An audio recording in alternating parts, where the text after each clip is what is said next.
बोलो श्रीमद् भगवत गीता की। श्री भक्तबृंदगण, आज আমরা শাস্ত্র কথা আলোচনা করব। গীতার অনেক স্থানে শাস্ত্রের কথা তুলে ধরেছেন।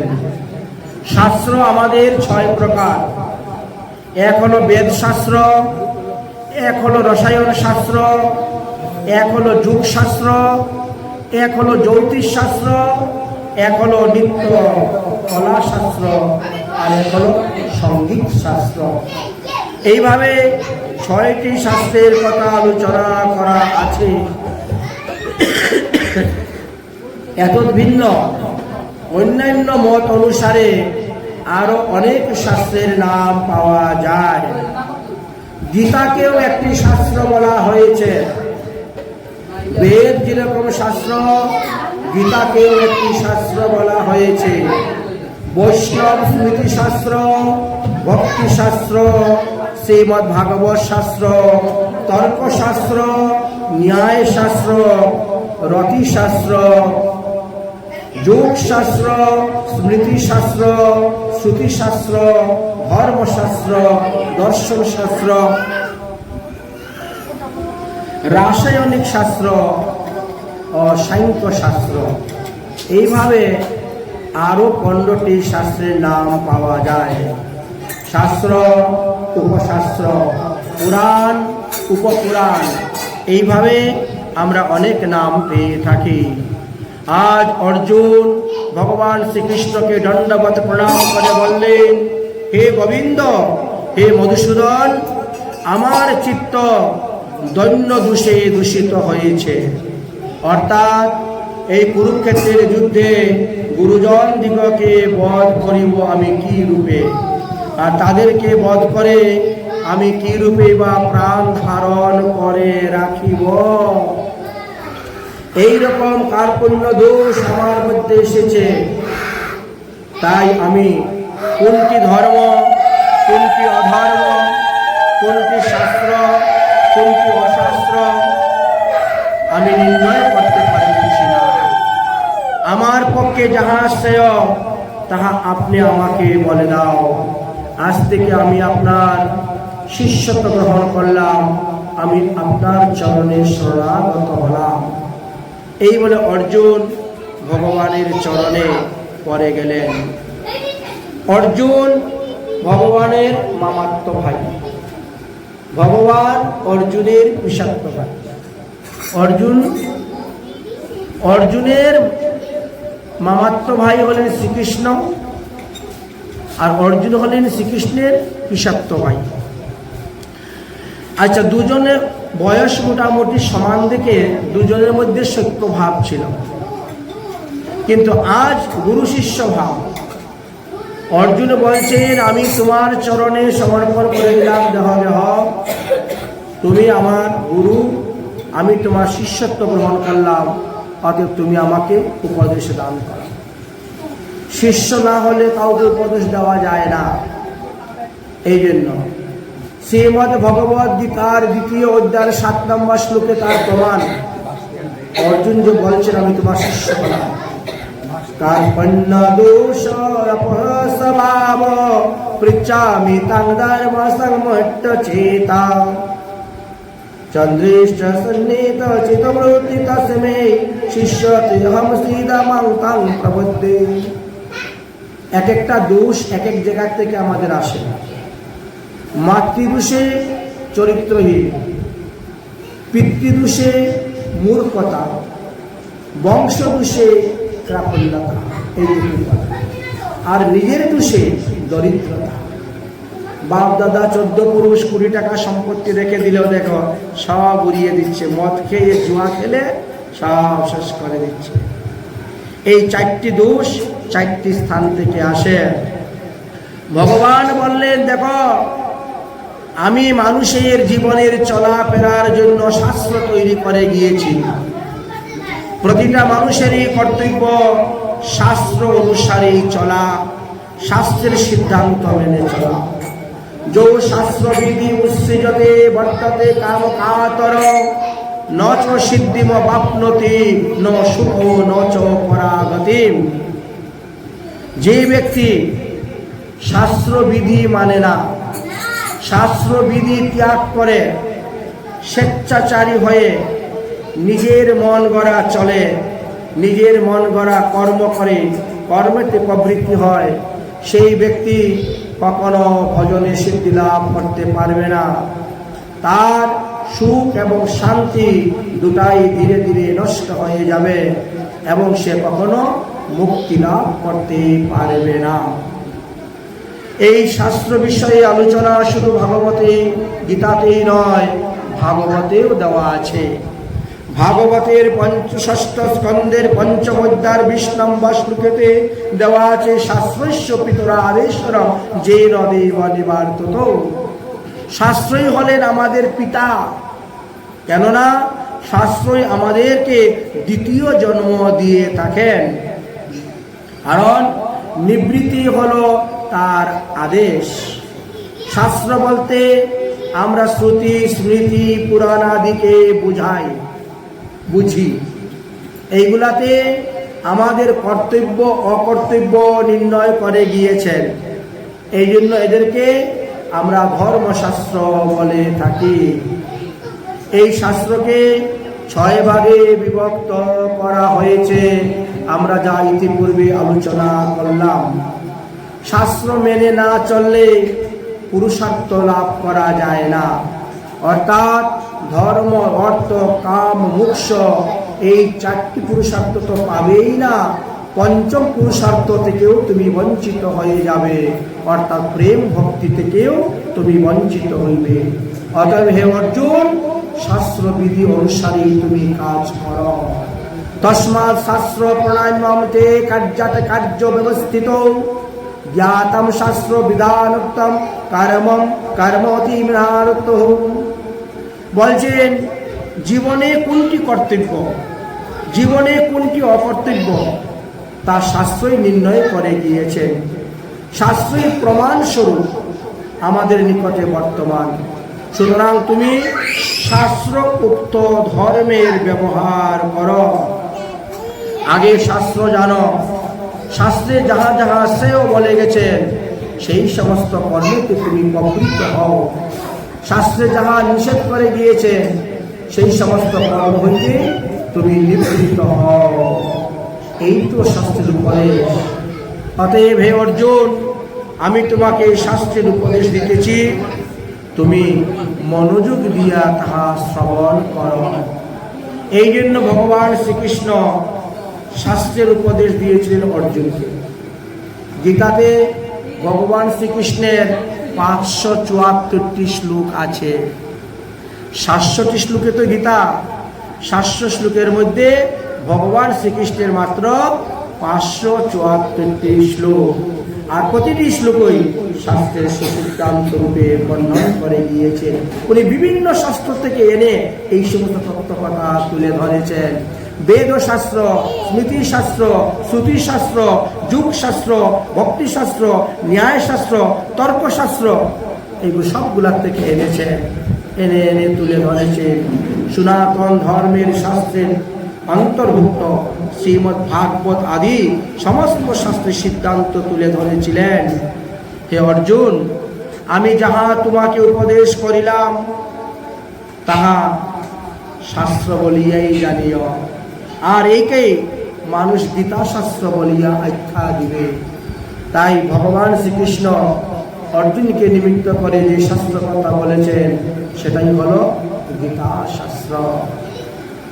ইতি গুহ্যতমম শাস্ত্রম মিদম মুক্তম ময়া নঘ এতদ বুদ্ধা বুদ্ধিমানাস্তাম কৃতকৃতশ্চ ভারত।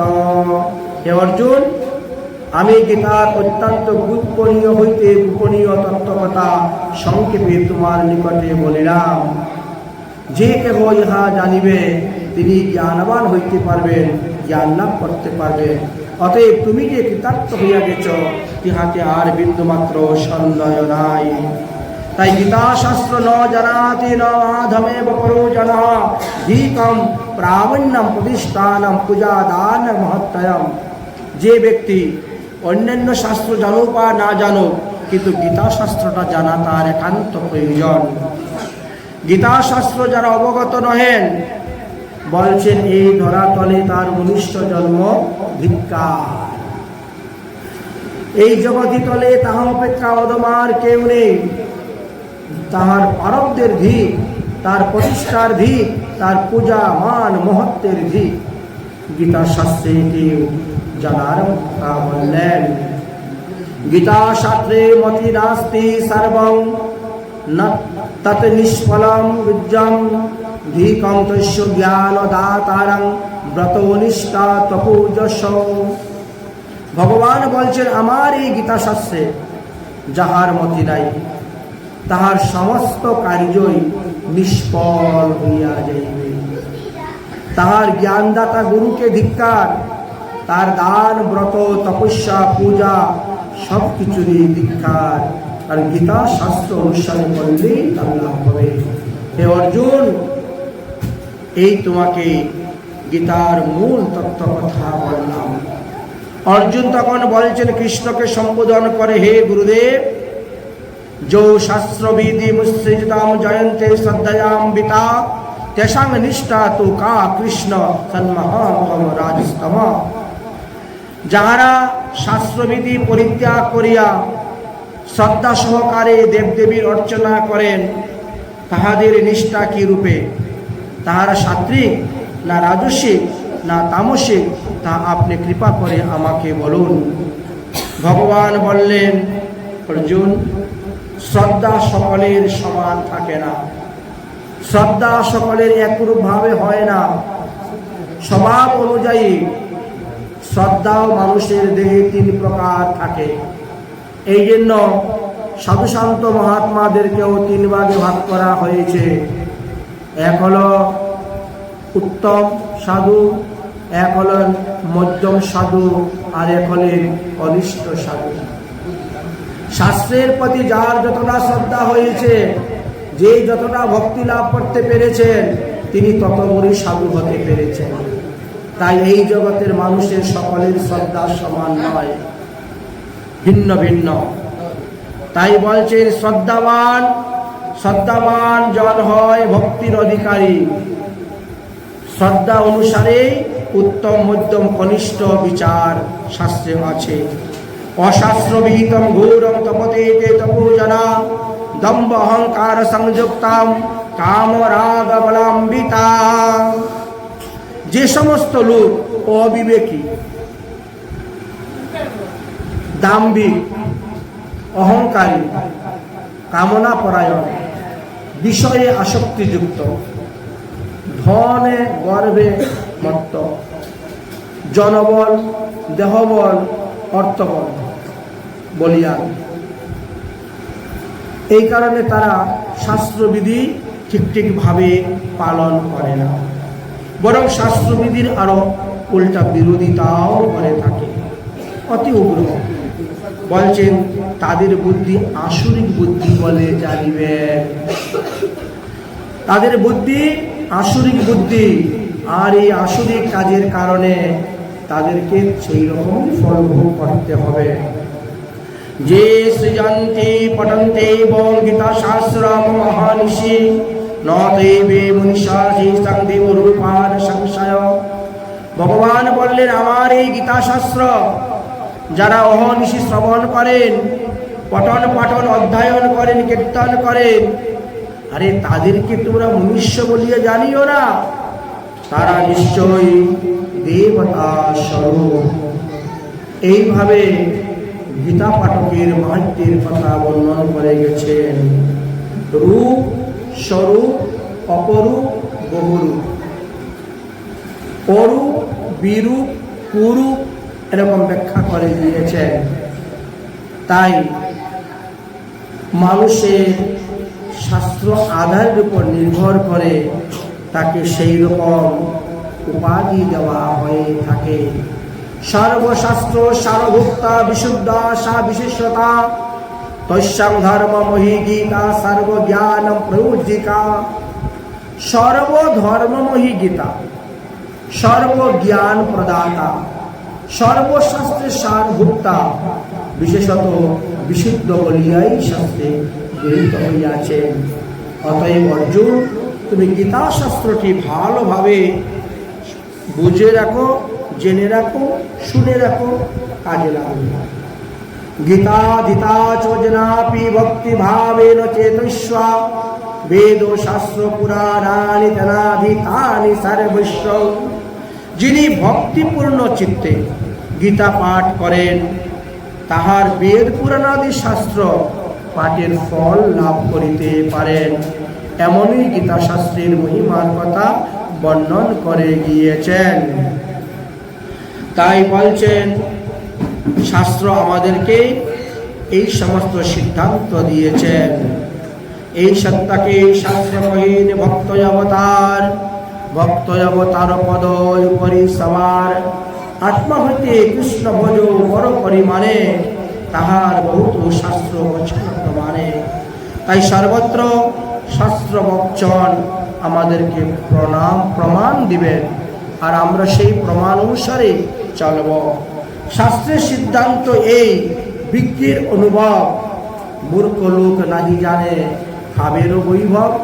শাস্ত্র দৃষ্টি কইল লুপ্ত তীর্থের উদ্ধার, বৃন্দাবন কইল শ্রীমূর্তি সেবার প্রসার। সেই শাস্ত্র কহে প্রবৃত্তি নিবৃত্ত মার্গ ভেদ, নিবৃত্তি মার্গে জীব পায় অভেদ নিষেধ। প্রবৃত্তি মার্গে পশুবধ করে যে বিধি হয়, শাস্ত্র আজ্ঞায় বধ করিলে নাহি পাপ ভয়। তাই যখন তখন যেখানে সেখানে জীব হত্যা, প্রাণী হিংসার কোনো বিধান শাস্ত্রে দেন নাই।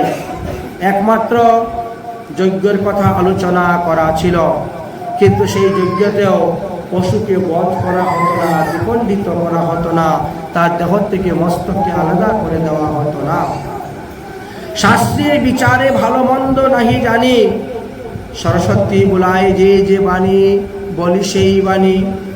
যখন মহাপ্রভুর সামনে তর্কযুদ্ধ হয়েছিল কেশব কাশ্মীরের সঙ্গে, মহাপ্রভু তখন শাস্ত্র সিদ্ধান্ত দিয়ে তিনার সমস্ত মতকে খণ্ডন করে দিয়েছিলেন।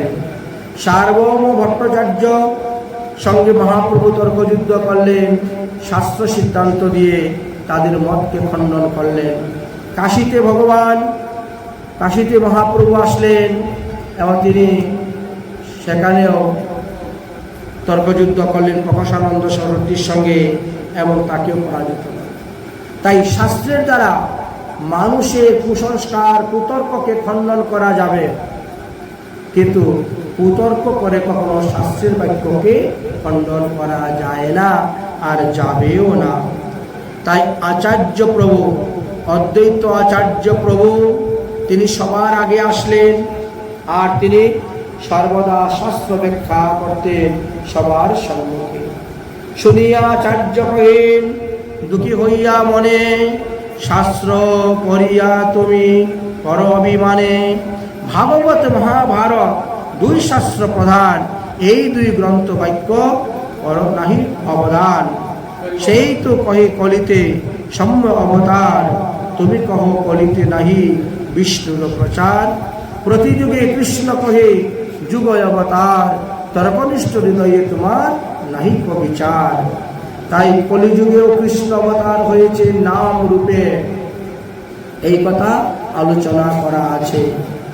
ভগবান যুগে যুগে অবতীর্ণ হয়ে এসেছেন, ধর্মকে স্থাপন করেছেন, সাধুদেরকে রক্ষা করেছেন, দুষ্টদেরকে দমন করেছেন।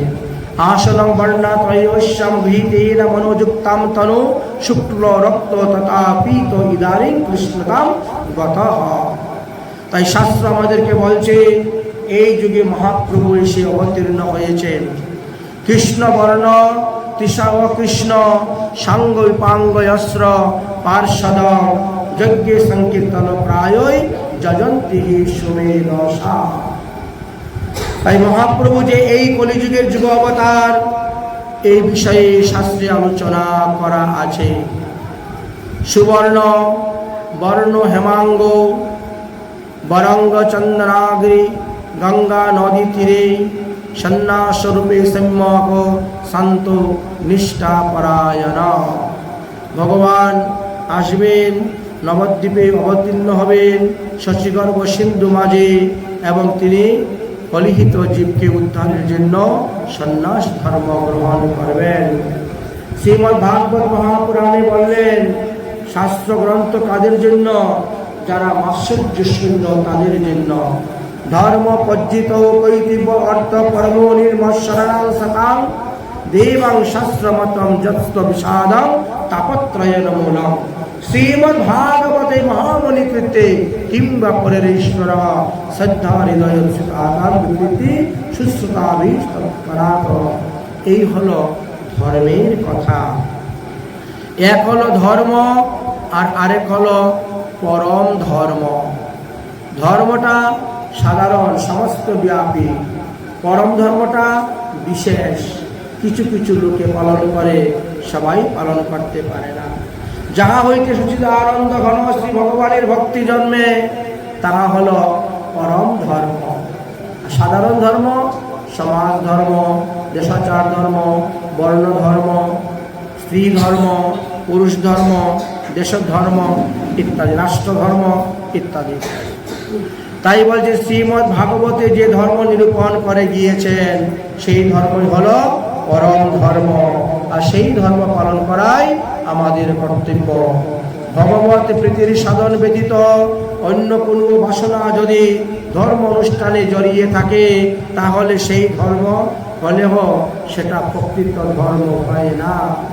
এটা এই জন্যই পরম ধর্ম লাভ করতে গেলে এর মধ্যে সাংসারিক কোনো কামনা বাসনা থাকবে না। এই জন্যই বললেন প্রজ্জিত কৈতব, অর্থাৎ কপটতা ভজন হয়ে যায়। কৈতব শব্দের অর্থটি হল পরম ধর্মের বিশেষণ। উজ্জিত অর্থ হল পরিত্যক্ত, আর কৈতব অর্থ হল অজ্ঞানতার কপটতা। এখানে উপসর্গ লাগানো হয়েছে, মুখ্য ভাষণাও ভক্তদের মধ্যে নাই। ভক্ত যারা প্রকৃত ভক্ত তারা কখনো মুক্তি চায় না, তারা চায় ভগবানের সেবা। তাদের ইচ্ছা হলো আমরা সেবা করে সুখ দিব, এই মাত্র অভিলাষ। তাই অপি শব্দের দ্বারা এখানে ধর্মের কামার্থে তিনটি বস্তুকে মুখ্য বাসনা থেকে পরিত্যাগ করার কথা বলা হয়েছে। তাই হল পরম ধর্ম। অজ্ঞান তমের নাম কহিত কর্তব্য, ধর্ম অর্থ কাম মোক্ষ বাঞ্ছা আদি সব। অজ্ঞান মানে জ্ঞানের অভাব। শ্রীকৃষ্ণ তত্ত্ব জ্ঞান যে জানে না জীব, সেই জীবই হলো অজ্ঞান। তাই যারা কৃষ্ণ তত্ত্ব, রাধা তত্ত্ব, প্রেম তত্ত্ব, ভক্তি তত্ত্ব, ভাগবত তত্ত্ব ইত্যাদি তত্ত্বের কথা জানে না, তাদেরকে অজ্ঞান বলা হয়েছে। কৈতব্য শব্দের অর্থ হলো বঞ্চনা। যদি কেউ সাধারণ বর্ণ ধর্ম পালন করে যান, অর্থ কাম মোক্ষ চিন্তা করে ধর্ম করে যান, তাহলে তিনি নিজের আত্মাকে বঞ্চিত করতেছেন, অর্থাৎ নিজেকেই নিজের ভগবত প্রাপ্তি হইতে বঞ্চিত করে দিচ্ছেন। তাই ভজনে এই সমস্ত কিছু ভগবানের কাছে চাইতে নাই। ভগবানের কাছে চাইবেন তিনার সেবা, তিনার প্রেম ভক্তি। এটাই আমাদেরকে মহাপ্রভু শিক্ষা দিয়ে গিয়েছেন। শ্রীকৃষ্ণ চৈতন্য আর প্রভু নিত্যানন্দ, যাহার প্রকাশে সর্বজগৎ আনন্দ। সূর্য চন্দ্র হরে জয়ছে সব অন্ধকার, বস্তু প্রকাশিয়া করেন ধর্মের প্রচার।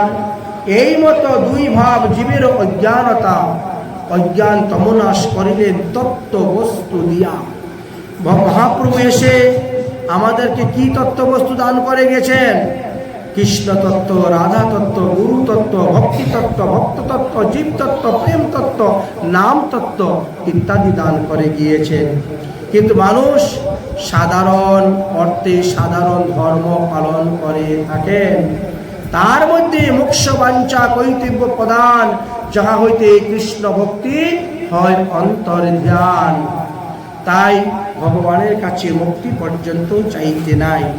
কেহ কেহ পুণ্য লাভের হেতু, স্বর্গপ্রাপ্তির হেতু ধর্ম অর্থ কামকে নানাভাবে প্রয়োগ করেন, অথচ শ্রীমদ্ ভগবত গীতাতে কি বললেন?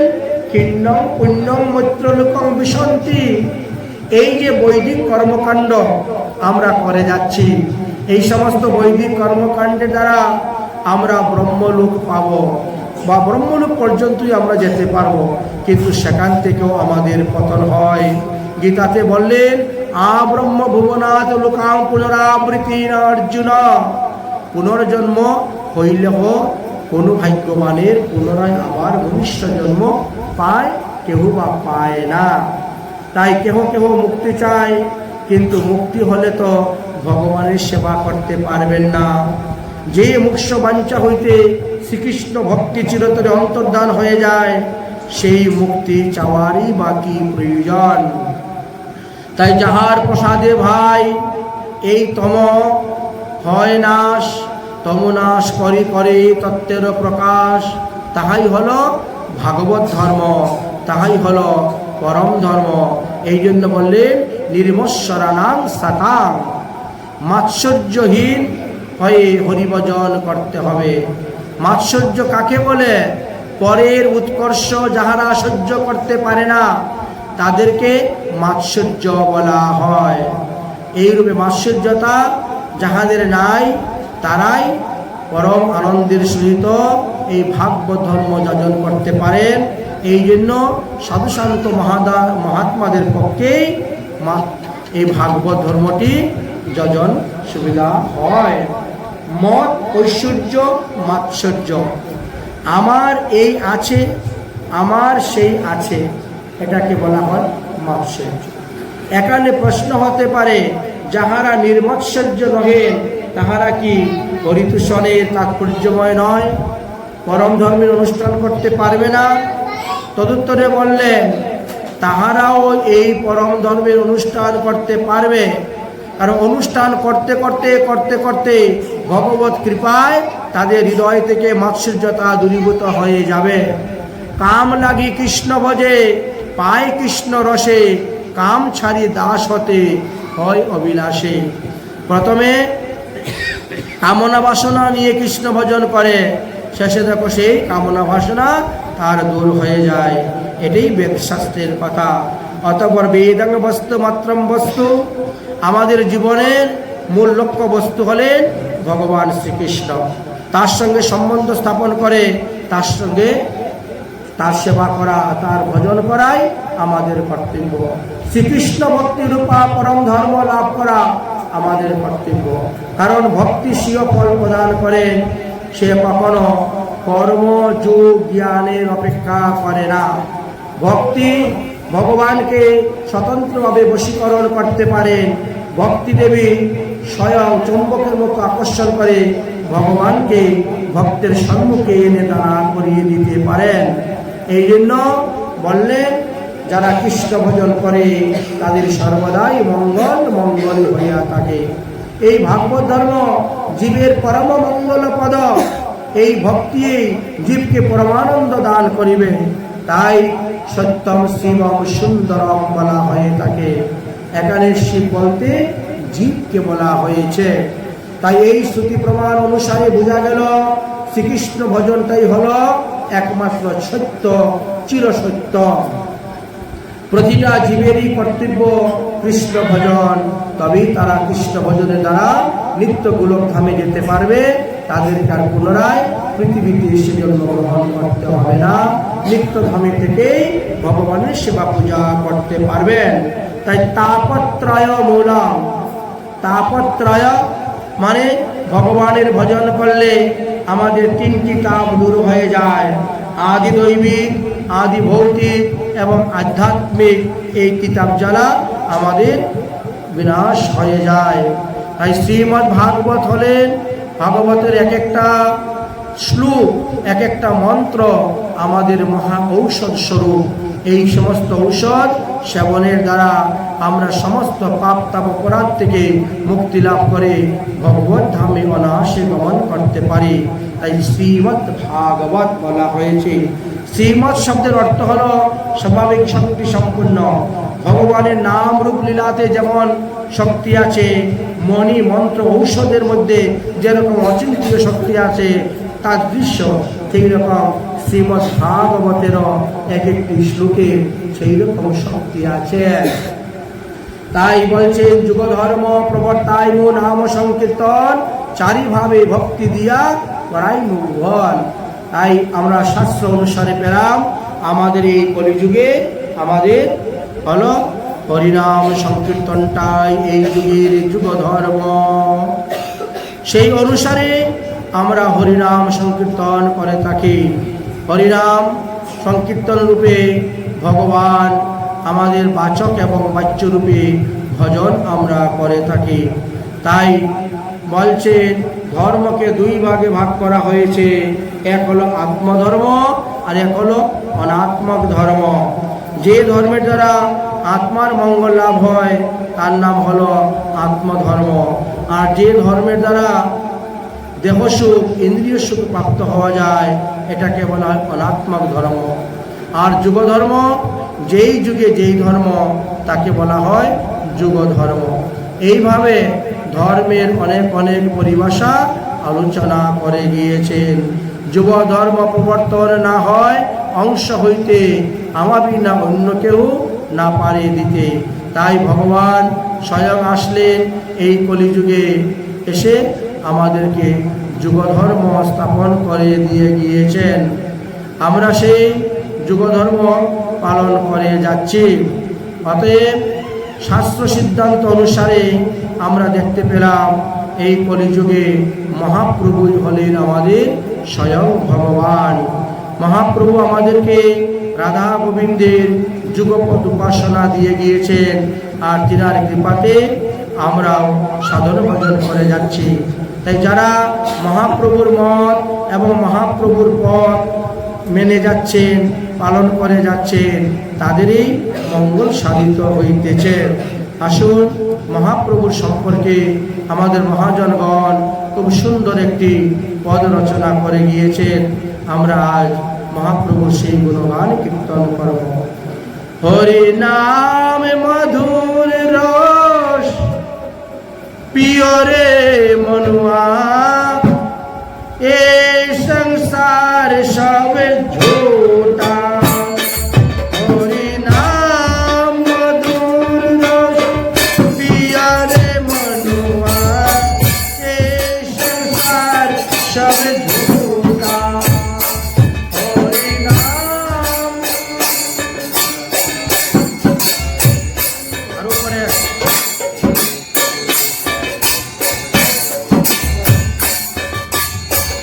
এই সংসার সব ঝूठा रे मनुआ, এই সংসার সব ঝूठा। এই সংসার সব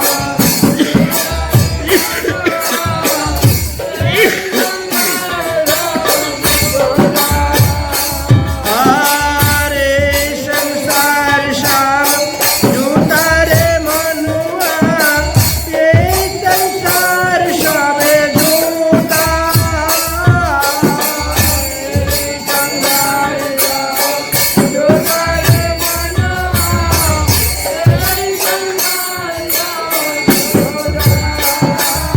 হরি নাম মধুর রস পিয়া রে মনুয়া, এই সংসার সব ঝूठा। হরি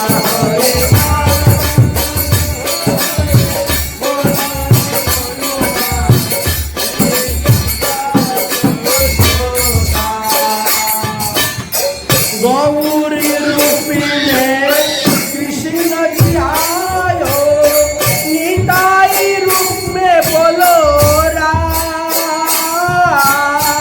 गौरी रूपी में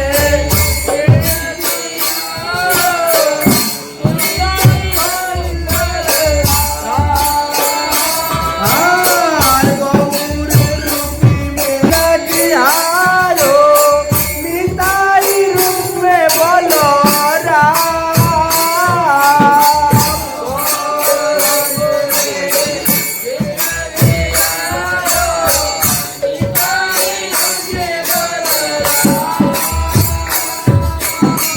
अद्वैत रूपी में शिव जी आयो,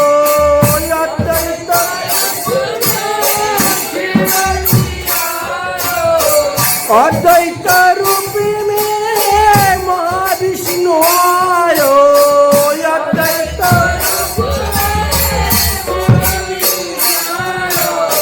लेके हरि नाम ले मनुआ, ये संसार सब झूठा। हरि नाम मधुर किया रे मनुआ, ये संसार सब झूठा। हरि नाम मधुर किया रे मनुआ।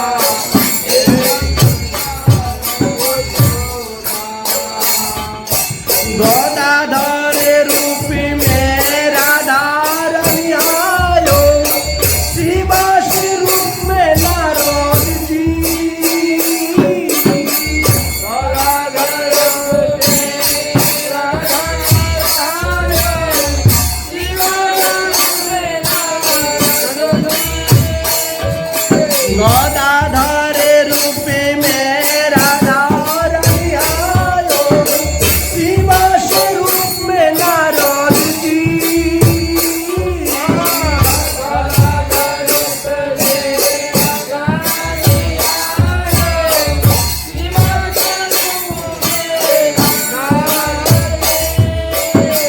पंचतत्व मिलकर एकत्र, पंचतत्व हरि नाम बिलाय गली गली रे मनुआ, এই সংসার সব ঝूঠা। হরি নাম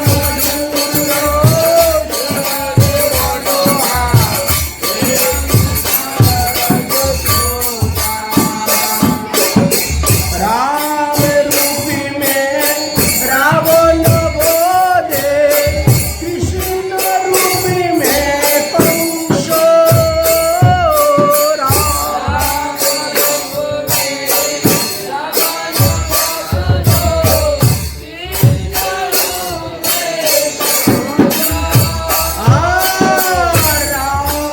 रूप में रावण बोधे, कृष्ण रूप में कंस।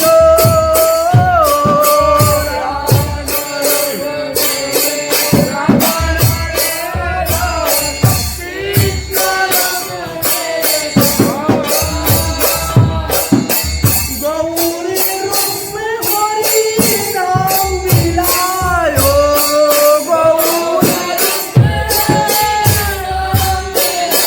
जीवका पावे नापे तोरे धंस रे मनुआ, ये संसार सब झूठा। हरि नाम मधुर मनुआ,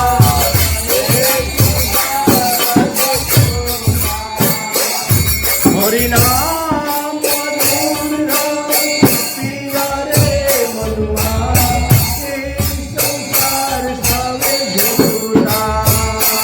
हरि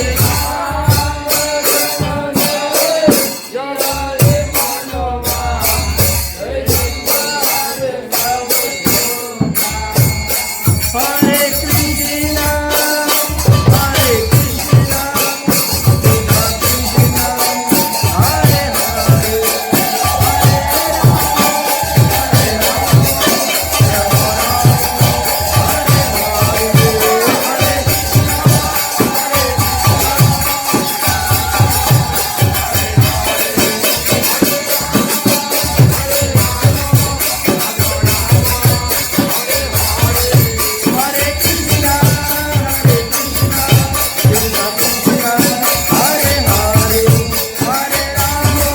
हरे राम राम राम हरे हरे, हरे कृष्ण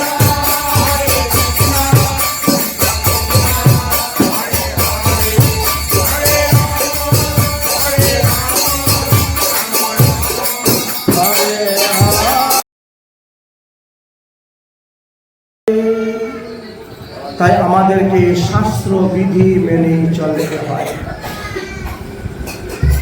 শাস্ত্র আমাদেরকে কর্তব্য অকর্তব্যের কথা বর্ণন করে দিয়েছে। আমাদের মঙ্গলের জন্যই শাস্ত্র। আমরা আমাদের আপদ বিপদ রোগ সুখ ব্যাধি যা কিছু পূর্বজন্মের প্রারব্ধ কর্ম এই জন্মের কর্মফল ভোগ করতেছি, আমরা শাস্ত্র মানি না বলেই তো এত কিছু হচ্ছে। যদি মেনে চলতাম তাহলে হতো না। যেমন মনে করেন শাস্ত্রে বলছেন প্রতিপদে কুমড়া বক্ষণে অর্থ আনি হয়। এখন আমরা প্রতিপদ দিন কুমড়াও খাবো, আবার বলে আমার তো টাকা পয়সা হয় না, টাকা এদিকে আসলে ওদিকে চলে যায়, টাকা যে কোন দিকে যায় বুঝতেই পারি না, এত টাকা কামাই করি যায় কোথায়। এখন টাকায় 1 টাকা ঘরে আসার আগে 2 টাকা বেরিয়ে চলে যাচ্ছে। কিছু ডাক্তারে নেয়, কিছু পুলিশে নেয়, কিছু উকিলে নেয়, কবিরাজে নেয়, কত দিকে যায় বেরিয়ে, ঠিক না? তাহলে আমাদের কে অর্থ, তাহলে আমি খাবো না। প্রতিপদে যদি আমি কুমড়া না খাই তাহলে তোমার অর্থ আমি হচ্ছে না।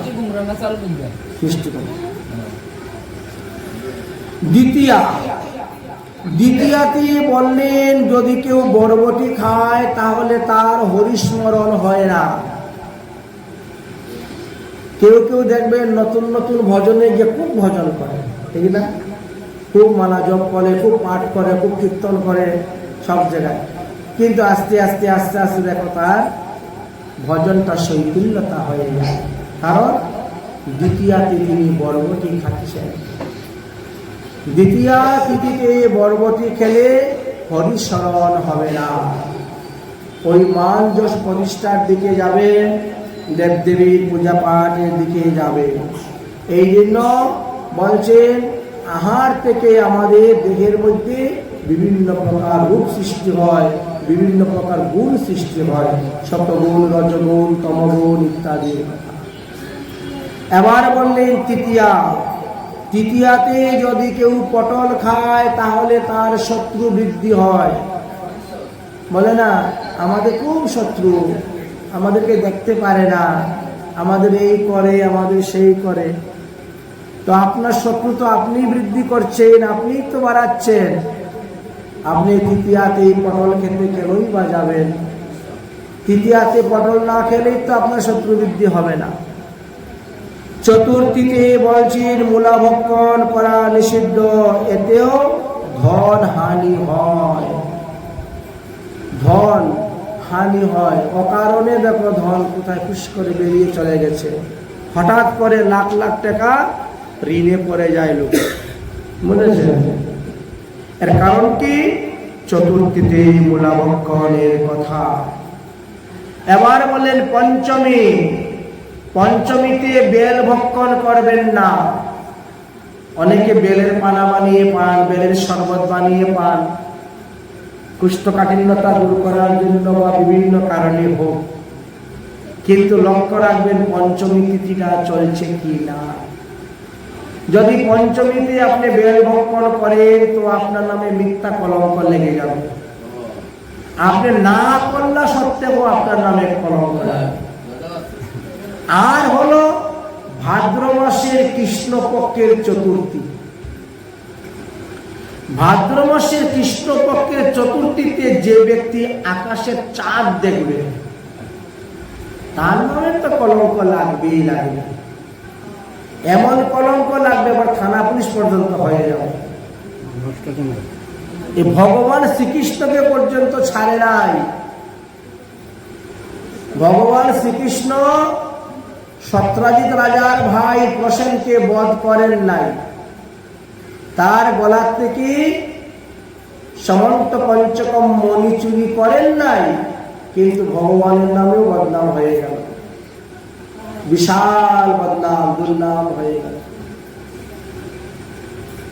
যাই হোক, ভগবান কর্তব্য অকর্তব্য সব করতে পারেন। এই জন্য সদলবলে গেলেন, খুঁজলেন, বের করলেন, কত কিছু করে ঝগড়াঝাটি মারামারি করে 27 দিন যুদ্ধ করে সেই মণি এনে দিলেন।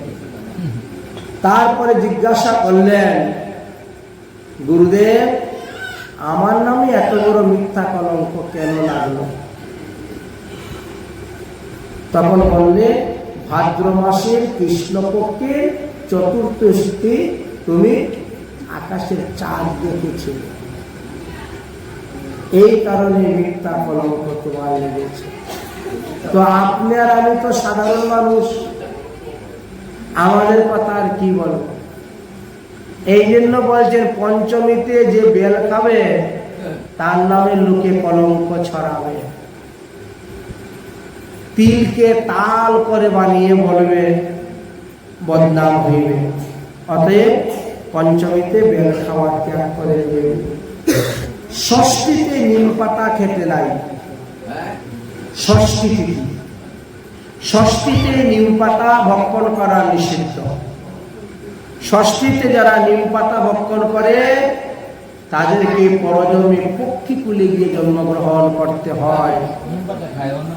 এই জন্য অন্যান্য দিন খাও, নিম বেগুন অনেকে বানিয়ে খায়, নিম আলু বানিয়ে খায়, কিন্তু তিথি বিশেষ আপনাকে খেতে হবে। ষষ্ঠীতে নিম পাতা খাওয়া নিষিদ্ধ। সপ্তমীতে তাল ভক্ষণ করলে শরীরের উন্নতি হবে না। এই যে একজন, ওই আরো কয়েকজন দেখেছিলাম, এদের শরীরের কোনো উন্নতি নেই, তার মানে সপ্তমীতে তাল ভক্ষণ। যারা বেশি মোটা হয়ে যায় তারা সপ্তমীতে তাল খাবে, তাহলে একটু পাতলা হয়ে যাবেন। দেখবেন সপ্তমীতে তাল খাইলে শরীর নাশ হয়, বিভিন্ন রোগ সুগের বাসা হবে, শরীর নাশ হয়ে যাবে। এই জন্য বলছে সপ্তমীতে কখনো তাল খাবেন না, অন্যান্য সব দিন খান, তাতে কোনো অসুবিধা নেই, কিন্তু সপ্তমীতে তাল খাবেন না। অষ্টমী দিবসে নারকেল ভক্ষণ করা নিষিদ্ধ। দুর্গা অষ্টমীর দিন তো খুব নারকেল ভোগ দেওয়া হয়। শ্রীকৃষ্ণের জন্মাষ্টমী, রাধার জন্মাষ্টমী, বাবা নারকেলের লাড্ডু বানিয়ে দেওয়া হয়, তাই না? অষ্টমীতে যে নারকেল খাবে তার স্মরণশক্তি কমে যাবে।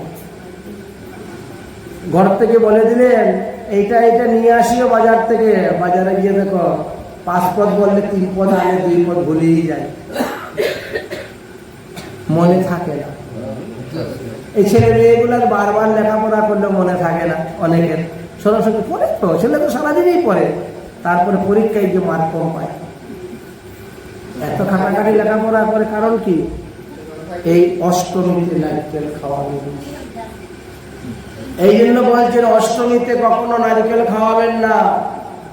স্কুলের ছেলে মেয়েদেরকে হোক আর বৃদ্ধ হোক, যে অষ্টমীতে নারকেল খাবে তার মূর্খতা আসবে, তার জ্ঞান শক্তি ধীরে ধীরে লোপ পাবে।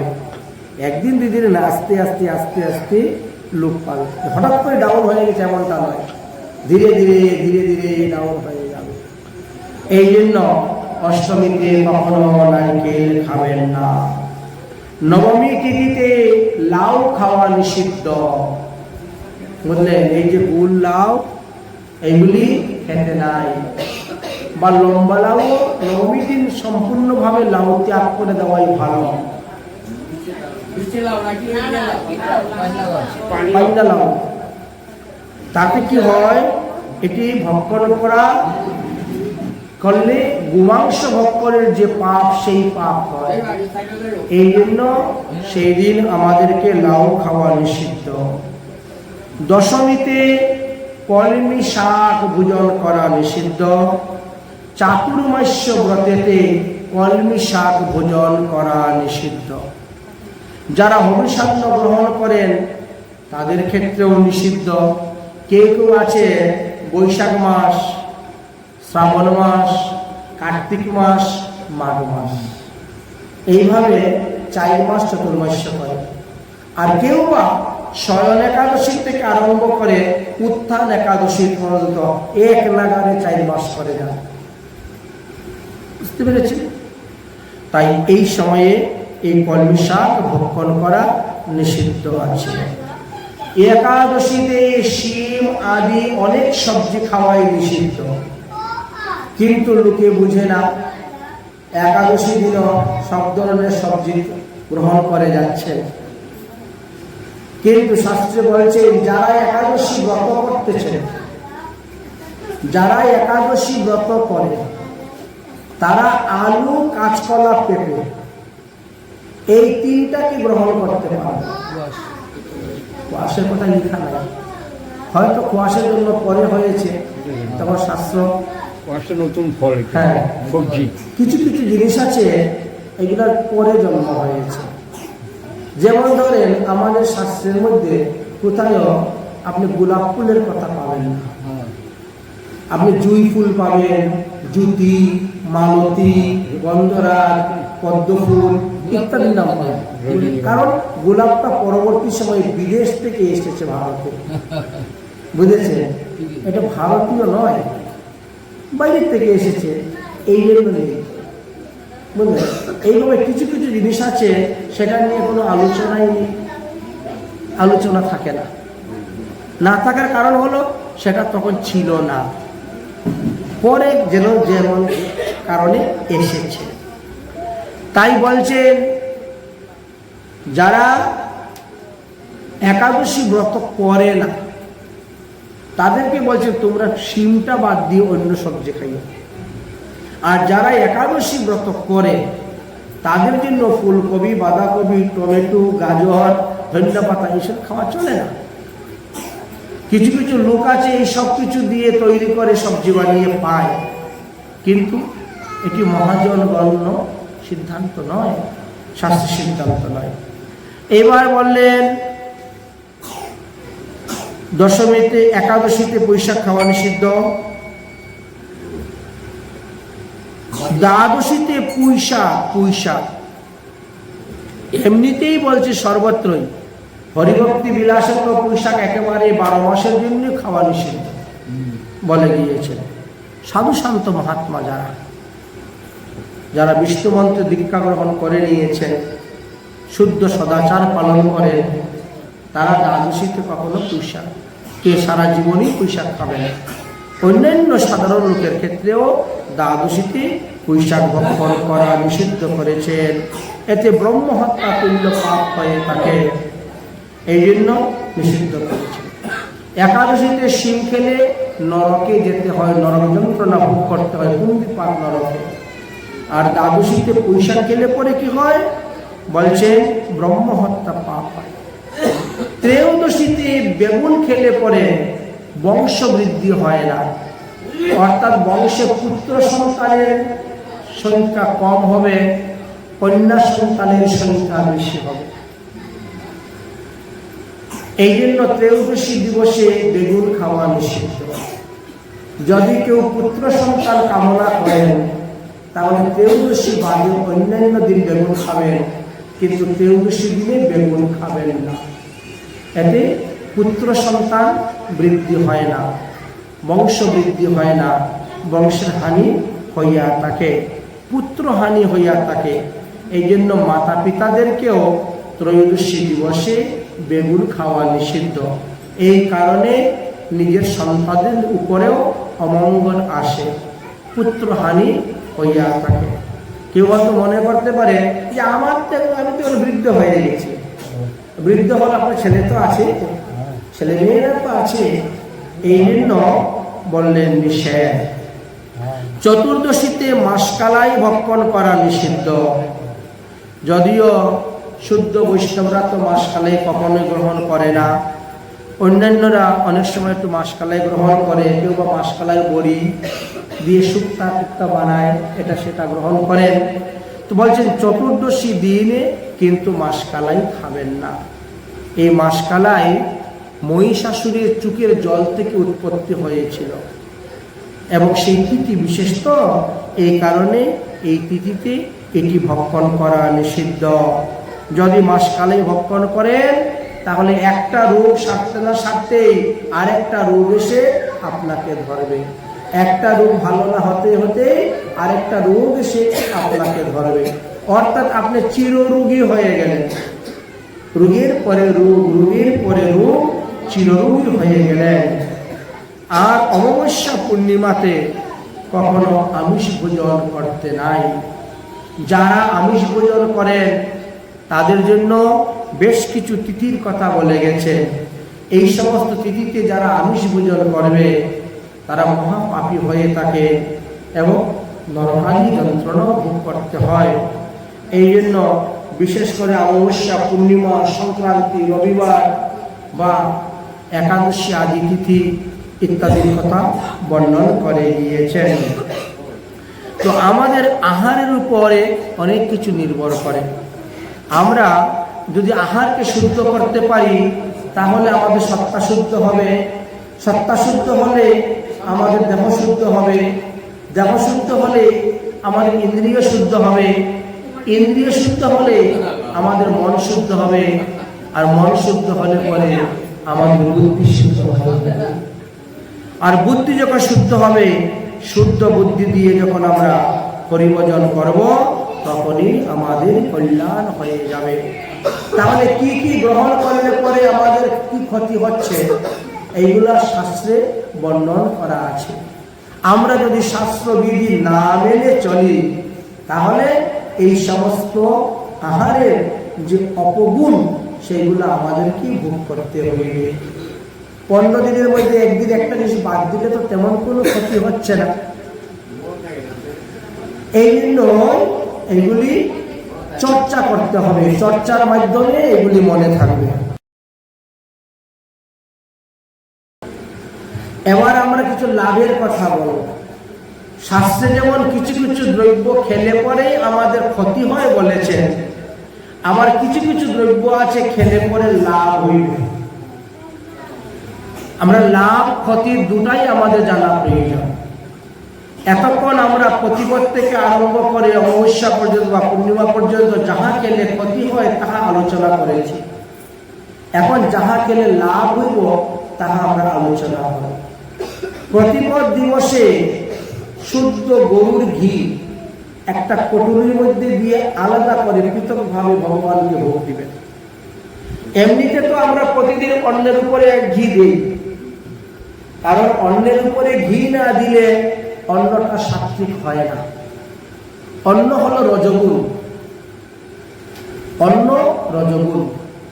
এই জন্য অন্নকে শতগুণ সাত্বিক করার জন্য ওই ভোগের উপরে একটু ঘি দিতে হয়। তাছাড়া আলাদা একটা কটুরির মধ্যে করে যদি একটু ঘি ভোগ দেন, আর সেই ভোগ যদি আপনি ওই ঘি অল্প একটু ঘি, বেশি নয়, আপনি সেবা করেন তাহলে দেখবেন আপনার পুরাতন রোগ ধীরে ধীরে ভালো হয়ে যাবে। প্রতিপদে ঘৃত ভগবানকে ভোগ দিয়ে সেই ভোগ প্রসাদ খেলে পুরাতন রোগ ভালো হয়। দ্বিতীয়াতে ভগবানকে চিনি ভোগ দিবেন, দিয়ে সেই চিনি প্রসাদ গ্রহণ করবেন। চিনি হোক, মিশ্রি হোক, চিনির বাতাসা হোক, দেখবেন ধীরে ধীরে দেহের মধ্যে বল, বীর্য, শক্তি বৃদ্ধি পাবে। এই জন্য দ্বিতীয়াতে চিনি ভোগ দিয়ে খেতে হয়। তৃতীয়াতে দুগ্ধ ভোগ দিবেন। মহিষের দুধ ভোগ দেওয়া নিষিদ্ধ আছে। পঞ্চনখধারী জীবের নিষিদ্ধ আছে। এক খুর বৈশিষ্ট্য প্রাণীর দুধ ভোগ দেওয়া নিষিদ্ধ আছে, যেমন ঘোড়া এক খুর, এরকম। এই জন্য বলছেন যে গরুর দুধটাই হলো উত্তম। যদি ভগবানকে আপনি তৃতীয়াতে দুগ্ধ ভোগ দেন, 1 গ্লাস দুধ ভোগ দিলে, সেই দুগ্ধ ভোগ যদি আপনি প্রসাদ পান, দেখবেন আপনার সর্ব দুঃখ নাশ হইবে, দুঃখের অবসান হয়ে যাচ্ছে। প্রসাদে সর্ব দুঃখ হানির সার। অন্যান্য দিন আপনি দুধ ভোগ দেন আর না দেন সেটা আলাদা, পান আর না পান, কিন্তু তৃতীয়া দিবসে আপনি দুগ্ধ ভোগ দিবেন। চতুর্থীতে গুড়া, চিনির একদম সাতুর মতন দানা দানা পাওয়া, বা চিনিকে পিষে নাও বা মিক্সচার মেশিনে চিনিকে পাউডারের মতো বানিয়ে নাও, সেইটা ভগবানকে ভোগ দিবেন। ভোগ দিয়ে আপনি প্রসাদ পাবেন। দেখবেন আপনার বিঘ্ন নাশ হয়ে যাবে। আপদ বিপদ যা কিছু আপনার আসতেছে, এই সমস্ত আপদ বিপদ ধীরে ধীরে নাশ হয়ে যাবে। পঞ্চমীতে ভগবানকে কলা ভোগ দিবেন আর কলা প্রসাদ খাবেন। পঞ্চমীতে যে ভগবানকে কলা ভোগ দিয়ে কলা প্রসাদ পাবে তার দিন দিন মেধা শক্তি বৃদ্ধি হবে। আগে কি বলছিলাম, অষ্টমীতে নারকেল খাইলে মেধা শক্তি হ্রাস পায়, আর পঞ্চমীতে কলা খেলে মেধা শক্তি বৃদ্ধি হয়। দেখেছেন? এই জন্য যে সমস্ত ছেলেমেয়েরা লেখাপড়া করে তাদেরকে অন্যান্য দিন কলা খাওয়ান আর না খাওয়ান, অন্ততপক্ষে পঞ্চমী দিন তাকে কলা খেতে দিবে। তবে ভগবানকে নিবেদন করে দিলে পরে ওটা শক্তিটা বেড়ে যায়। ভগবানকে যখন নিবেদন করে দিবেন তখন তো ওটা চিন্ময় প্রসাদ হয়ে যাচ্ছে না, তার একটা শক্তি বেশি হয়ে যায়, তখন একটা পাওয়ারফুল শক্তি পেয়ে গিয়ে সেটা গিয়ে সেইভাবে কাজ করে থাকে। ষষ্ঠীতে মধু ভোগ দিবেন, মধু। ষষ্ঠী তিথি, একাদশী আদি ব্রততে মধু খাওয়া নিষিদ্ধ আছে, কিন্তু ষষ্ঠী তিথিতে মধু খাওয়া নিষিদ্ধ নেই। ষষ্ঠী তিথিতে শুধু মধু একটা কটুরির মধ্যে ভোগ দিবেন, দিয়ে সেটা আপনি পাবেন। দেখবেন কৃষ্ণ ভক্তি, ভগবত ভক্তি, ভগবত প্রেম আপনার বৃদ্ধি হবে, আপনি ভগবত প্রেম ভক্তি লাভ করতে পারবেন। ভগবত পদপদ্ম লাভ করার একটি সহজ উপায় হলো এই ষষ্ঠীতে মধুদান করা। সপ্তমীতে আখের গুড় ভগবানকে ভোগ দিয়ে প্রসাদ পাবেন, আপনার দুঃখের অবসান হয়ে যাবে। এই যে ছোটখাটো সংসারের মধ্যে ঝগড়াঝাটি অশান্তি লেগেই আছে, ছেলে মেয়ে ইত্যাদিকে নিয়ে, সেই সমস্ত দুঃখ কেটে যায় যদি আখের গুড় ষষ্ঠীতে ভগবানকে ভোগ দেওয়া হয় এবং সেই ভোগ প্রসাদ গ্রহণ করা হয়। সপ্তমীতে গুড় ভোগ দিলে দুঃখের নাশ হয়। অষ্টমী তিথিতে খই ভোগ দিবেন, অষ্টমী তিথিতে খই ভোগ দিবেন। তাই বলে শ্রীকৃষ্ণের জন্মাষ্টমীতে দিও না, রাধা জন্মাষ্টমীতে দিও না, কারণ এই দিন ব্রতের দিনে অন্নদান করা নিষিদ্ধ। তবে ভগবানকে দেওয়া যাবে, কিন্তু কেউ খেতে পারবে না তো। কিন্তু ভগবানকে ভোগ দিয়ে অষ্টমীতে যে খই খাবে তার তিতাব জ্বালা নাশ হয়ে যাবে। আদি দৈবিক, আদি ভৌতিক, আধ্যাত্মিক এই তিতাব জ্বালা নাশ হয়ে যাবে। এই জন্য অষ্টমী তিথিতে খই ভোগ দিয়ে সেই খই প্রসাদ পেতে হয়। তবে অষ্টমীতে যদি ব্রত করে তাহলে দিবেনও না, পাবেনও না। এতদিন অন্য দিন দিবেন, তাহলে আপনার তিতাব জ্বালা নাশ হয়ে যাবে। নবমীতে নারকেল, নবমীতে নারকেল ভগবানকে ভোগ দিয়ে প্রসাদ পাবেন, দেহের মধ্যে সৎসাহস বৃদ্ধি হইবে। এই জন্য আপনি অষ্টমীতে ভোগ দিলে রেখে দেন, ওটা খাবেন না, নবমীতে গিয়ে খাবেন। কারণ নারকেল নবমীতে খাওয়া খুব ভালো। নবমীতে নারকেল খেলে পরে এতে সৎসাহস বৃদ্ধি হয়ে থাকে।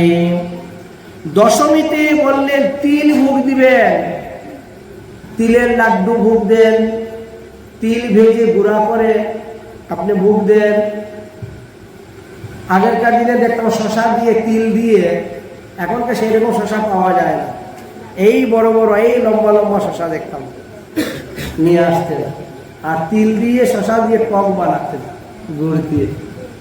ছোটবেলা খুব খেয়েছিলাম।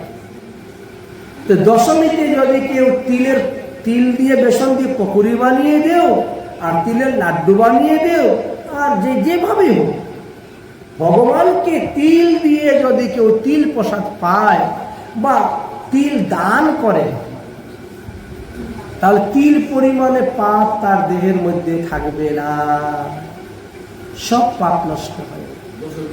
দশমী ভগবান শ্রীকৃষ্ণ আবির্ভাব হওয়ার পর নন্দ মহারাজ 56 মণ তিল দান করেছিলেন।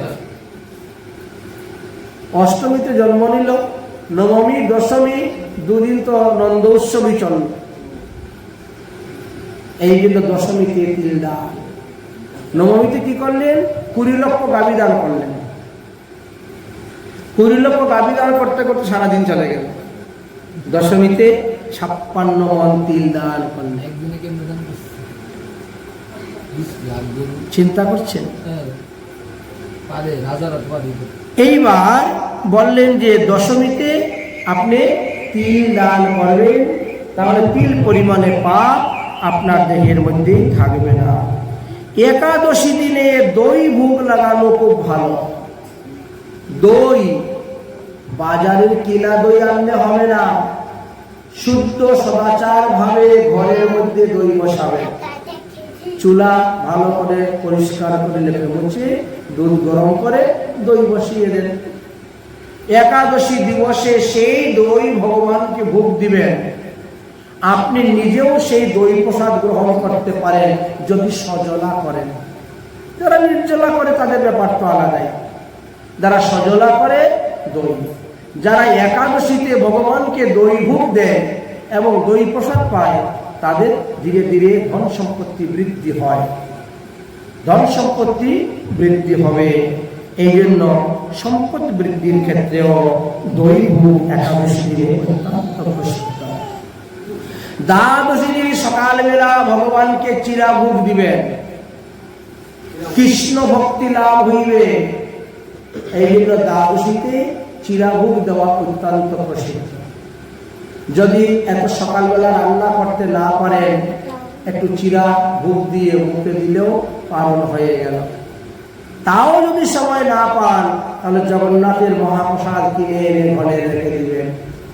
সকালবেলা মন্ত্র বলবেন আর মুখে দিবেন, পালন হয়ে গেল।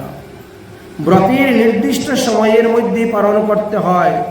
পালনের একটা সময় দেওয়া থাকে পঞ্জিকার মধ্যে। সূর্যোদয়ের পর এতটা থেকে এতটার মধ্যে আপনাকে ব্রতের পালন করতে হবে, সেই অনুসারেই করতে হয়। তাহলে দ্বাদশী হয়ে গেল চিরাভোগ। ত্রয়োদশী দিবসে ছানা পনিরের রসা, ছানার রসা পনির রসা ভগবানকে দিবে। ত্রয়োদশীতে যারা ছানা পনির ভগবানকে ভোগ দেয় তাদের বংশে পুত্র সন্তান বৃদ্ধি হয়, বেশি হয়, বুঝলেন? এই জন্য বংশ বৃদ্ধির জন্য এই ছানা ভোগ দেওয়ার কথা বলা আছে। প্রজাবৃদ্ধির জন্য, প্রজাবৃদ্ধি, এই জন্য বললেন ত্রয়োদশীতে ছানা পনির ভোগ দিবেন।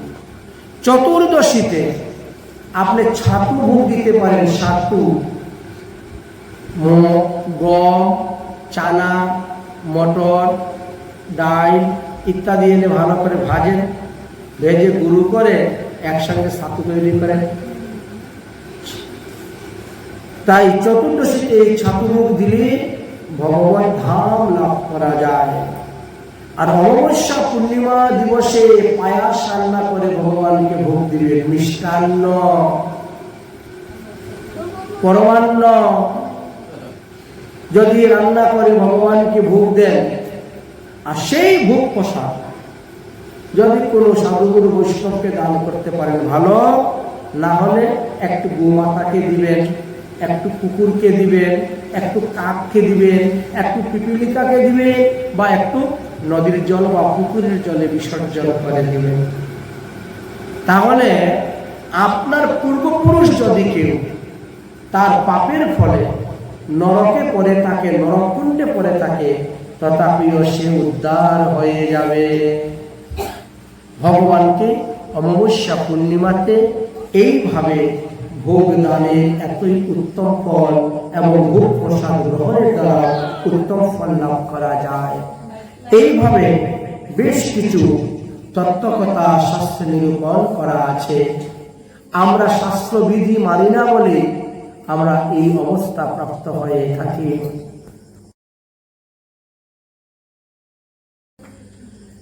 আমাদের মাস বিশেষ কিছু কিছু দ্রব্য নিষিদ্ধ আছে। কিছু কিছু দ্রব্য নিষিদ্ধ আছে এবং বার বিশেষ কিছু কিছু দ্রব্য নিষিদ্ধ আছে। এই বার বিশেষ বিশেষ দ্রব্য যদি আমরা ত্যাগ করতে পারি তাহলে আমাদের লাভ। বলছেন রবিবার দিবসে যদি কেউ মৎস্য মাংসাদি ত্যাগ করতে পারে, আমিষ দ্রব্য, রবিবার আমাদের 7টা দিনের মধ্যে রবিবারের একটা বিশেষ মহিমা আছে। রবিবারে যদি কেউ মৎস্য মাংস ত্যাগ করতে পারে তার পুরাতন রোগ এমনি ভালো হয়ে যাবে। যে সমস্ত গৃহস্থ লোক আছে, আমিষভোজী লোক আছে, তারা যদি রবিবারে আমিষ খাওয়া ত্যাগ করে দেয় তাহলে অনেক অনেক পুরাতন রোগের হাত থেকে রক্ষা পেয়ে যাবে। এমনই কথা বলছেন। আর কি বলছে, রবিবারে দুব্বা তুলবেন না। রবিবারে দুব্বা তোলা নিষিদ্ধ আছে। রবিবারে দুব্বা তুললে আয়ু ক্ষয় হয়ে যায়। রবিবার দিবসে বাঁশ কাটবেন না। বাঁশের ঝাড় থেকে বাঁশ কাটাও নিষিদ্ধ আছে। রবিবারে বেশ কিছু জিনিস খাওয়া নিষিদ্ধ। মৎস্য, মাংস, মাসকালাই, মুসুরি ডাল, নিম পাতা, আদা, আমলকি, দুগ্ধদ্রব্য, পুরা ভাত, এগুলি ভোজন করা নিষিদ্ধ। এতে স্বাস্থ্য ধর্ম উভয়ই হানি হইবে। এই জন্য রবিবার দিবসে এইগুলা ত্যাগ করে দেখুন, আপনি অনেক রোগের হাত থেকে মুক্তি লাভ করতে পারবেন। বলছেন সোমবার দিবসে সবুজ বস্তু খাবেন না। সোমবারে সবুজ বস্তু যদি ত্যাগ করতে পারেন আপনার পেটের রোগ এমনি ভালো হয়ে যাবে। অন্যান্য দিন অন্য কিছু খাও, এদিন সবুজ কিছু খাবেন না। শাকটা খাওয়া যাবে না, শাকটা সবুজ, যেটা যেটা সবুজ জিনিস সেটা খাবেন না। মূলাটা তো সাদা আছে, ওটা তো সবুজ নয়। তরমুজটা তো লাল আছে, বাইরে সবুজ থাকলে ভিতরে তো লাল, বাইরেটা তো আমি খাই না, বুঝেছেন? শুধু সবুজ জিনিসটা খাওয়া নিষিদ্ধ। সোমবারে যদি কেউ সবুজ জিনিস খাওয়া ত্যাগ করে দেয় তো তার পেটের রোগ ভালো হয়ে যাবে। অনেকের আছে 12 মাসই পেটের রোগ লেগে থাকে। এটি হলো বার বিশেষ খাওয়া, বুঝলেন? এবার বললেন মঙ্গলবার। মঙ্গলবারে কোনো প্রকার মিষ্টি বস্তু খাবেন না। রবিবারে কোথায় মিষ্টির কথা বলা হয়েছে? মিষ্টি না তো, না না মিষ্টি নাই। না না সেটা আলাদা। দুগ্ধ জাতীয় হলেও মঙ্গলবারে আপনি যদি মিষ্টি না খান আপনার ডায়াবেটিস রোগ এমনি ভালো হয়ে যাবে। একদিন সপ্তাহে, অন্য বাকি 6 দিন আপনি খান, আপনার তো নিষেধ নাই। সপ্তাহে মাত্র একদিন। বুধবারে আপনি ঘি খাবেন না। যাদের কোলেস্ট্রল বেড়ে গেছে এদের জন্য খুব ভালো, কিন্তু বুধবারে ঘি না খেলে কোলেস্ট্রল এমনি কমে যাবে যাদের বেড়ে গেছে, বুঝলেন? বৃহস্পতিবারে দুগ্ধ পান না করলে কখনো গ্যাস হইবে না পেটে। বৃহস্পতিবারে আর বেশি করে আমরা পাই তো। এই সামনে একাদশী পড়ে গেছে বৃহস্পতিবার। বৃহস্পতিবারে একাদশী মানে একটু দুধ পাও, আর দুধ খেলেই তো আবার গ্যাস হয়ে যাবে।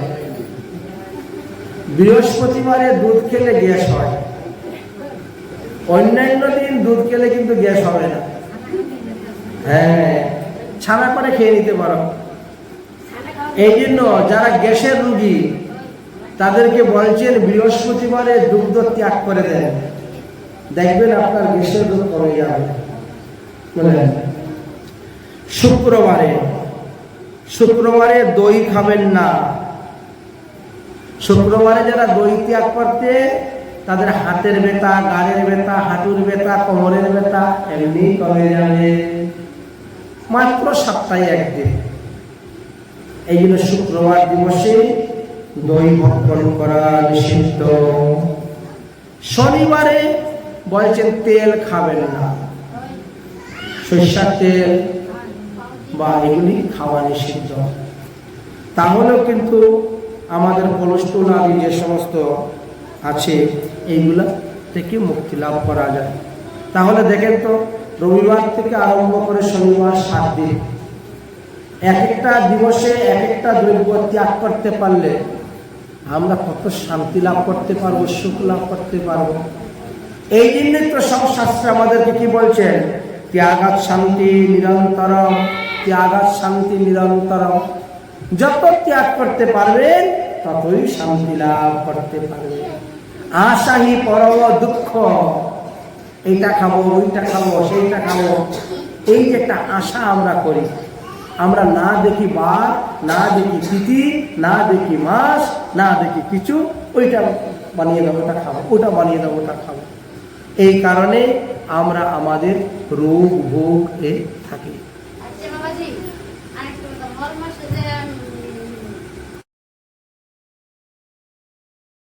এবার আরো একটি কথা বলে আজকের মতো পাঠ বিশ্রাম দিয়ে দিব। এখনকার যুগে তো ফ্যাশন হয়ে গেছে চেয়ার টেবিলে খাওয়া, বুঝেছেন? উৎসব বলে, অনুষ্ঠান বলে, সব জায়গায় দেখবেন চেয়ার টেবিলের ব্যবস্থা। কিন্তু আগেরকার দিনে সবাই মাটিতে আসন করে বসে প্রসাদ খেত। এখনো গ্রামগঞ্জে এটা ব্যবস্থা আছে।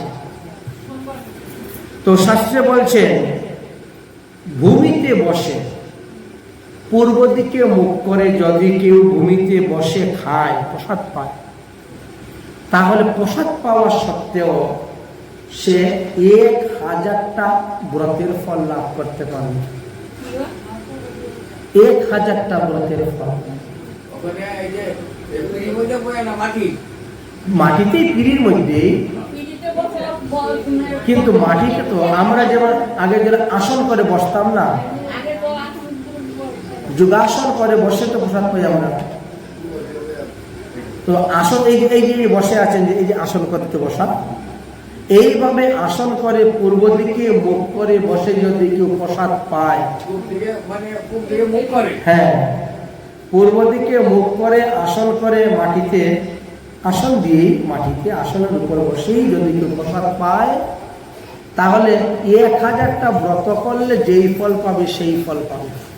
মানে প্রসাদ পাওয়া সত্ত্বেও তার উপবাসের ফল পাচ্ছে। এই জন্য ওই দুর্বাসা ঋষির কাহিনীটা কয়েকদিন আগে বলেছিলাম না, ব্রজের গোপীরা সব দুর্বাসাকে কার বাড়িতে জানি গল্পটা বলেছিলাম, দুর্বাসাকে প্রসাদ খাওয়াইছে। দুর্বাসা বলছে যাও গিয়ে বলো যমুনাকে, দুর্বাসা ঋষি যদি আজকে উপবাস থাকে তাহলে আমাদেরকে রাস্তা দেবো, আমরা যাব। যমুনা দেবী রাস্তা দিয়ে দিয়েছিলেন, কারণ দুর্বাসা ঋষি মাটিতেই বসে আসন করে পূর্ব দিকে মুখ করে প্রসাদ পেয়েছিলেন। তাই পূর্ব দিকে মুখ করে বসে প্রসাদ পালে উপবাসের ফল পাওয়া যায়। কতটা উপবাস? 1000টা। 1000 উপবাসের ফল লাভ করা যায়। পূর্ব দিকে মুখ করে যারা প্রসাদ পায় এদের দিন দিন আয়ু বৃদ্ধি হয়, আয়ু বৃদ্ধি হয় পূর্ব দিকে মুখ করে প্রসাদ পেলে। এই জন্য সবাই চেষ্টা করবে বাড়িতে বসে পূর্ব দিকে মুখ করে প্রসাদ পাওয়ার জন্য, আয়ু বৃদ্ধি হইবে। এবার হলো পূর্ব দিক গেল, তারপরে আসলো দক্ষিণ দিক।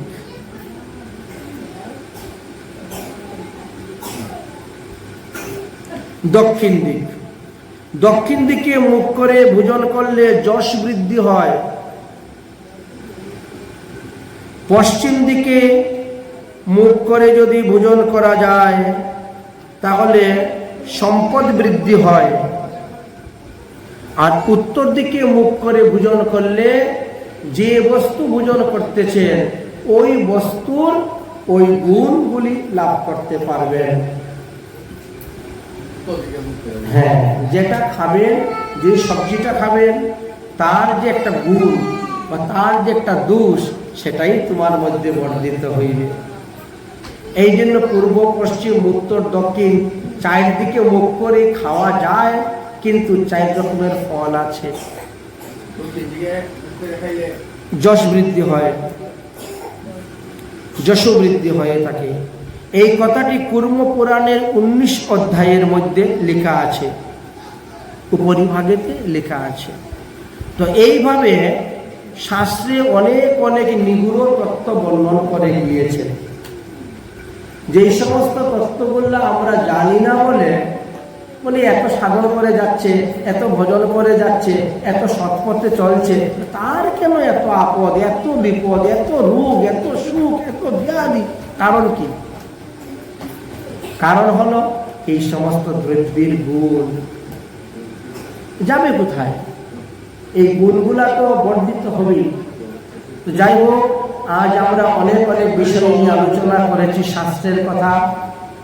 শাস্ত্রের আরো অনেক অনেক কথা আছে, সেগুলো বলবো। অধর ধর মুরলি বাজাইয়া কি আরতি কৃষ্ণ কানাইয়া। অধর ধর মুরলি বাজাইয়া কি আরতি কৃষ্ণ কানাইয়া। অধর ধর মুরলি বাজাইয়া কি আরতি কৃষ্ণ কানাইয়া। অধর ধর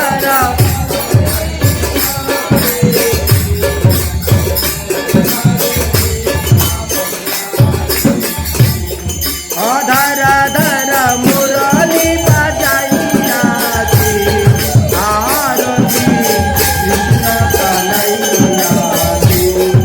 অধর ধর মুরলি বাজাইয়া আরতি। काम तुम मथुरा जनमलियो, मंदोदर मंगला चरण दियो। काम तुम मथुरा जनमलियो, नंदोदर मंगला चरण दियो। यशोदा की दूध के लैया की आरती कृष्ण कन्हैया की। यशोदा की दूध के लैया की आरती कृष्ण कन्हैया। अधर धर मुरली बजैया आरती कृष्ण कन्हैया। अधर धर मुरली बजैया आरती कृष्ण कन्हैया। काम तुम जसोदा के छैया, आने वाले दाऊदी के भाइया। काम तुम जसोदा के छैया, आने वाले दाऊदी के भाइया। बना बना गैया चोरैया की आरती कृष्ण कन्हैया की। बना बना गैया चोरैया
রাখবে, আমাদের পাশে রাখবে, আমাদের ভালো রাখবে, আমাদের ভালো রাখবে,